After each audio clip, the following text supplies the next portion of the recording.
আসসালামু আলাইকুম রহমতুল্লাহি ওয়া বারাকাতুহু ওয়া মাগফিরাহ।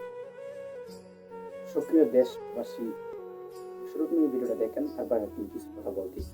তোমাকে জানাই সালাম, অমর শিল্পী তুমি প্রিয় সাইদি, তোমাকে জানাই সালাম। দেখেন, ওরা আল্লামা সাইদ হুজুরকে দ্বারা দাঁড়িয়ে সালাম দিতেছে,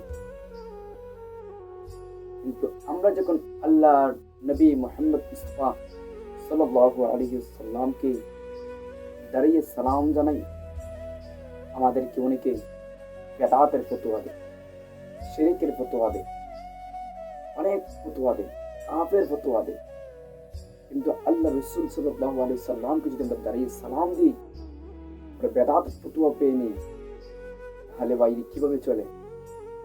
তোমরা তাকে দাঁড়িয়ে সালাম দিতে পারো আল্লামা সাইদিকে, কিন্তু আমরা সুন্নি আলেমরা যদি আমার নবী রাহমাতুল লিল আলামিনকে দাঁড়িয়ে সালাম দেয়, এটা বেদাত হয়ে যায়। ভাই, এগুলি ঠিক না। তোমরা সালাম দিতে পারো, কিন্তু তোমরা রাসূল সাল্লাল্লাহু আলাইহি সাল্লামকে দাঁড়িয়ে সালাম দিলে বেদাত হয়ে যায়। আল্লাহ নিজে কুরআনুল কারীমের মধ্যে বলছেন, ওমা আরসালনাকা ইল্লা রাহমাতাল লিল আলামিন।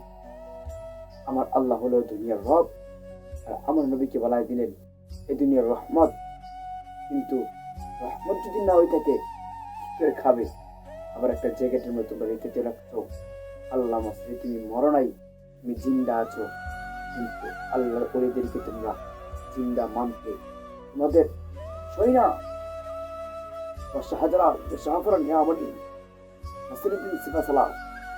তাদেরকে জিন্দা বলে মানতে আপনাদের মানে না কেন ভাই?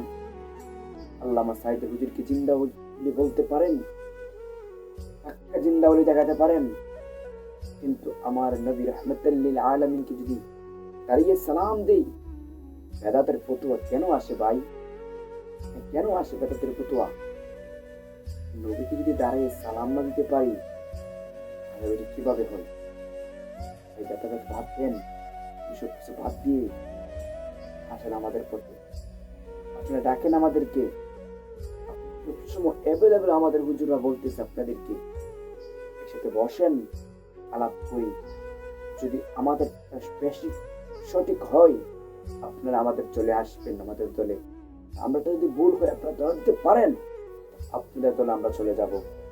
আমরা কিন্তু বলে এসতেছি ভাই, লিখবো যে আল্লাহ সাল্লাল্লাহু আলাইহি ওয়াসাল্লাম আমরা দাঁড়িয়ে সালাম দিই, আর বেদাতের ফতোয়া দিয়েন না।